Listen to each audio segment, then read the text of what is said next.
Welcome to The Explainer. Today, we're pulling back the curtain on something that shapes so many of our lives. Those big language tests that can open doors to schools, colleges, and even new jobs. We're going to deconstruct how they're actually built.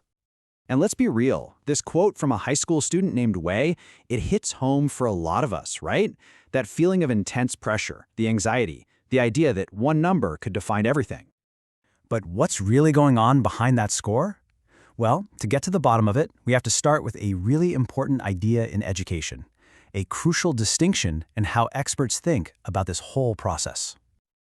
Okay, so here's the big idea. A test is kind of like a thermometer. You stick it in, you get a temperature, one number at one specific moment. But an assessment, well, that's the whole doctor's visit. It's a much bigger process of gathering all sorts of information to really understand and improve learning. A test is just one tool in that much bigger toolbox. So before you can even think about building a good test, you have to answer a huge, fundamental question.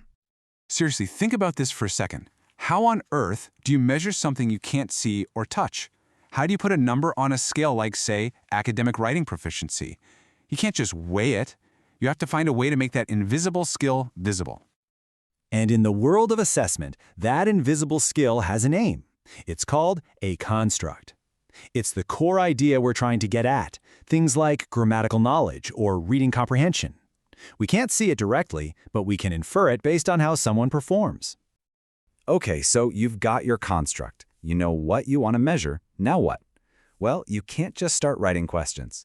Just like an architect needs a blueprint before laying a single brick, a test designer needs a really detailed plan. And this isn't just some quick outline sketched on a napkin. It's a super formal document called a test specification. It's the absolute foundation, laying out every single detail to make sure the test is built right. And just look at how detailed this thing gets. The blueprint nails down everything. Who is this test for? What specific skills are we looking for? What topics are fair game? How much time do they get? Every single decision is deliberate. Nothing is left to chance. So, the blueprint is solid, the test is built, but how do we know if it's actually any good? How can we be sure that the final score is fair and accurate?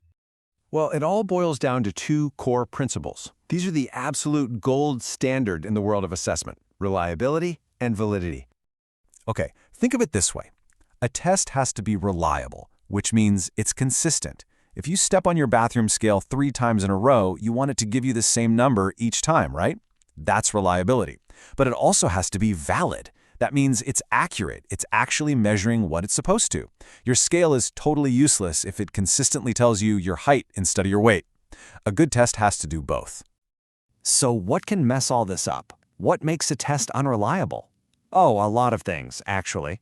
All sorts of factors can creep in and introduce noise or error that makes a score a shaky measure of someone's real ability. Yeah, these errors can pop up anywhere. It could be a noisy testing room, instructions that are confusing, a student who's just having a really bad day, or even a question that's poorly written. Any one of these things can throw off the results and make that final score less trustworthy. All right, let's move on. The test has been taken. Now comes the moment of truth, the scoring. How do all those answers and essays actually get turned into a grade? But first, you have to know the goal of the scoring. Is it to help the student learn and improve? That's called formative assessment. It's assessment for learning. Or is it the final judgment, like a final exam? That's summative assessment. It's an assessment of learning. The purpose changes everything. And you know, over the years, the tools we use to score things like writing and speaking have gotten way more sophisticated. It's been a real evolution. So at the most basic level, you've got this simple checklist. It's just a yes or no. Did they do it? Check. Is it organized? Nope. It's super fast, but it doesn't really tell you anything about the quality of the work. Taking it a step up, we have the holistic rubric. This gives one single overall score based on the grader's general impression. You know, this feels like a 3, superior work. It's better, but the feedback is still pretty broad. And that brings us to the most powerful tool of all, the analytic rubric. This is a game changer because it breaks the performance down. You get separate scores for different criteria, like task fulfillment or language use. This provides a much richer, more detailed picture of a person's actual strengths and weaknesses. It's fantastic for giving feedback they can actually use. So, where is this all going? What's next? Well, no surprise here. The future of assessment is being completely reshaped by technology. We are seeing this explosion of internet-based testing, artificial intelligence that can actually score essays, and software that monitors test takers remotely. And then you have these really cool adaptive tests which actually change the difficulty of the questions based on your answers in real time. It's pretty amazing stuff. Now, all this tech is incredible for making tests more accessible and way more efficient. But it also brings up some huge new questions. What about fairness for students who don't have perfect internet access? And can an AI, a machine, ever really truly judge the creativity and nuance of human language? And that leaves us with one final big question to think about. As AI gets better and better at this, as it masters scoring our language, how does that change what it even means to be proficient? What are the human skills that will matter most in the future? Thanks for joining this explainer.